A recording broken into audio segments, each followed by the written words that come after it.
So it started to be migraines. Migraines also involve a nausea phase. There are a lot of disruptors in the body. The whole nervous system is put to the test. So there are many aspects of life that we cannot do. We can't concentrate, we can't walk, we can't breathe normally. Everything is complicated because everything is blurred and it's half of the face. Little by little, as a result, there were the vascular algaes of the face. It is also called the suicide disease because it is an extremely complex pain, extremely difficult to accept and apprehend. We compare it to an amputation. It's really localized in the eye. It's not visual. It's really a pain so intense that it prevents you from being lucid, from thinking, from being focused. There is nothing else but this pain. And to soothe it, often as a result, we press in the eye, we apply pressure, we really want to tear out the eye.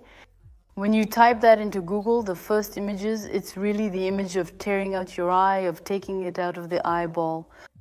It's very difficult to understand. It's a bit more visual than a migraine because as a result, the entire perimeter of the eye is affected, visibly swollen, red, teary, bluish. Sometimes the drooping eyelid, the vessels in the eyes, which are very visible. And this disease, there are very few drugs that can completely alleviate the pain. You can take oxygen. There are triptans. I don't know if I have the right to say, but there are hallucinogenic mushrooms that are part of the treatments for cluster headaches.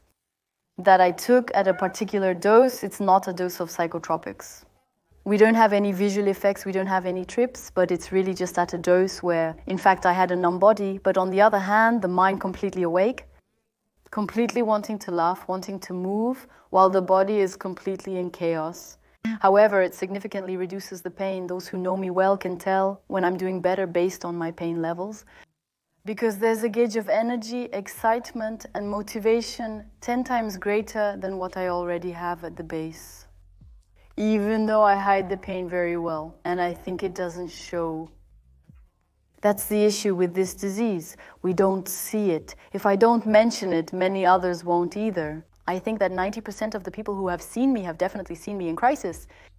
I am currently in crisis, though I believe it's not very apparent. I mainly have a lot of side effects because I took a medication a few hours ago, and in fact, these are medications that have a lot of side effects which give a feeling of fatigue, flu-like symptoms, where you have muscle aches, tight throat, red eyes, difficulty walking, breathing. Nothing is normal as soon as you take a pill like that. All sensations are multiplied. The jaw is a bit locked, so everything is peculiar. I try not to anticipate too much that I'm going to be sick, so I live my life. However, there are certainly things I prohibit myself from doing. Before doing things, there is a moment where I might weigh the risk and potential satisfaction. So basically, I haven't been drinking alcohol for months because my liver is saturated. I take way too many medications to inflict that on top of it. Driving is one example, but it's absolutely unthinkable. I tell myself that I could find myself in a situation where a crisis happens. And what do I do? What do I do if I can't stop? If I have to stop and just drop everything and find another way home, I don't want to be in that situation. So I prevent myself from doing certain things. I will stop myself from going out if it's very cold and if there's a lot of wind. I know it's impossible and that my body won't be able to handle these variations. There's a lot of a story about variation in the rhythm of life. So since I was little, I'm used to having a fairly structured rhythm. Variations in sleep, variations in eating rhythm, mood variations. An excess of joy, an excess of anger, an excess of sorrow can trigger crises for several days. So one must have a fairly linear lifestyle, be careful about what one eats, how one dresses. Not getting too hot, not getting too cold. It's really the most complicated pain management. The rest, knowing that I'm going to have attacks, knowing that I have to be careful about certain things, I accept them and I understand it. I no longer have the hope, like when I was younger, to heal. The word heal. Doctors love to give you the hope that, yes, no, but me, I'm going to save you, I'm going to find the solution, and you'll see it's going to be okay. So I've had a lot of false diagnoses. I was diagnosed with Lyme disease, I started a protocol with Lyme disease, which cost me 800 euros for a doctor. tests that were not reimbursed at all, health protocols costing 250 euros every 2 weeks. Crazy stuff for them to finally tell you, no. But actually, we misread the tests, and actually, it's not Lyme disease, actually. All right, I no longer wish to be cured. I just want us to be able to calm down without it having more complex consequences in the future. Because for now, all I have as a possibility to calm my pain is triptans. Triptans are a very controversial medication, but they are very effective. To start, you must find the correct dose and medication. It can become addictive. For 15 years, I had nothing that would calm me down. And when I found the triptan that works, I was a bit heavy-handed. I overdid it and paid a heavy price. One day, a doctor caught me and said, "Stop, this is not okay. It's visible on your body that it's not okay." I had bruises all over and many things were wrong due to my body's toxic state. I was completely addicted. When you find something suitable that calms you, the side effects are present. But hey, I spent 15 years suffering, taking medications that gave me side effects and didn't calm me down. I can take a medication in 30 minutes. I'll endure 2 hours of pain before spending the day peacefully until the next crisis hits. This cycle became a vicious circle. My body was demanding more and more medication, thus secreting even more pain. I had to go through withdrawal, which was very difficult to do. To go through withdrawal, I had to stop overnight without having any fallback solution. I had urges to take it because the pain was horribly difficult to manage. I don't know, it's more in feelings, in the hands, muscles, nerves. I can't really describe the feeling, but I think anyone who has had an addiction at some point knows what I'm talking about. Because we're focused on that. I was working, but I knew I could feel better in 30 minutes if I took this medication, even though I was telling myself not to. So I was irritable, and as a result, I took it again. I took it again a few months later. Well, a few weeks later, I gradually started taking it again, trying to space it out as much as possible, trying to have doses within the normal range, and that it wouldn't be problematic. I didn't wait for the doctor's approval to resume treatment because, in any case, the doctors are not enough. Ultimately, medical staff show very little empathy. If I was asked to detox, it's because I was going to have to calm down everything that was happening. I realized I would need to detoxify my body from all of that because I was at risk. That, in 5 or 10 years, I have even more neuropathic deviations, that it spreads and that it handicaps me much more than just migraines. In fact, it was either I wasn't living now because the pain was too present for me to have a normal life, or at least something that comes close to being fairly healthy. And on the other hand, I had the anxiety of, so in 5 to 10 years, something might happen, but actually it's either in 5 to 10 years, something happens. Or there now, I can't do anything. I tried to resume the medication with a much healthier dose, trying to maintain a rhythm that is not toxic.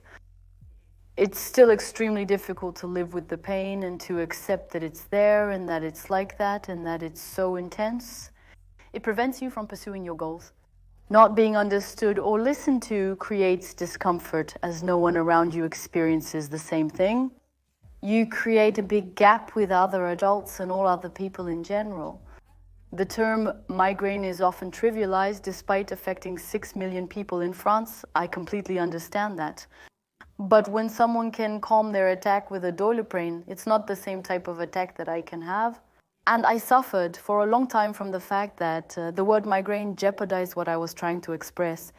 Because already when you have a disease that is not visible, you spend 50% of your time trying to convince yourself that in fact you're fine, you're well. And it's very difficult to have a certain legitimacy. Even now, it's very difficult to have a legitimacy to say, I'm sick, I'm living this. And the only time I managed to clear all this up a bit is when I had a neurologist who gave me a paper that wrote black on white. Disability. The word disability made me feel legitimate to suffer and be frustrated about not having recognition. For me, one of the memories that marked the break between me and others is that I find myself in green class. We walked, I don't know how many kilometers, while we are very small. We find ourselves in the hills. I experienced a crisis there and lost my ability to walk. Teachers complain since they must find a way to bring me back and I can't do anything. They believe my actions are a whim, done intentionally to make myself interesting or because I'm tired. Clearly, I feel it was noticeable. I was in a catastrophic state. As a result, I had to go straight to bed. I vomited, which was annoying. The teachers, because as a result, I could hear the teachers being annoyed by having to manage all this. I could hear the other children asking why we are not allowed to make noise just because she needs to rest. All of this makes you say, okay, actually I'm annoying everyone. I'm not accepted and I'm not understood, and they make me feel like I'm a burden. Actually, I'm a burden for being sick, actually. I kept quiet to avoid burdening others, having to pretend everything was fine when talking to people, while deep down I just wanted to be in my bed curled up and not talk to anyone. Guilt is something that completely marked my childhood, the feeling of being a burden and feeling completely guilty about it, about being that burden and not being able to get over it, because many people manage to get over their pain. I don't think I exaggerate my pains, and on the contrary, I think I am very brave. Well, now I say it, I am very brave to have managed to be where I am. With all the stages of my life, which have still been quite complicated, I understood quite quickly in high school that I had to fend for myself. I was my own boss. From the start, in fact, I worked very little for other people than for myself, and so I also worked within the family. They were the only ones capable of understanding and accepting that sometimes it won't work and someone must take over. I feel like I'm imposing on them to take care of me, even though I'm 25 years old. I would like to be completely independent. I've lived very close to my family because, well, that's just how it is. In fact, it's easier for me and it's too hard for other people to understand that there are moments for 4 days I can't eat, I can't get up, I can't do anything, so I need to have people who can help me. With my mom, we created a small food kiosk scene called La Cabane, which I was able to open in Marseille, right next to my house, which was still important for all the aspects that I mentioned before, which is my little cocoon, my little haven of peace where I can flourish, create, meet people who share the same love as me. For home cooking, stage cooking there, I feel in my place, and it is well returned to me every day. It was important that I could show that there is hope, that there is something positive to draw from it, that we don't have to suffer in silence all our life. But I don't want to take sides at all. I've succeeded so naturally.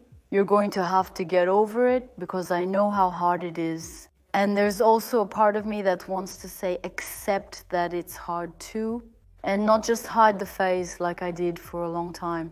I think talking about it today, it also allows me to make people who have been able to rub shoulders with me or know me younger or even now, and who were not aware of what was really happening in my life. I had much more complex phases that I hid for a very long time. And that the whole aspect of the disease is not just about going home and not being present because I'm not well. Many other aspects of my life have been impacted.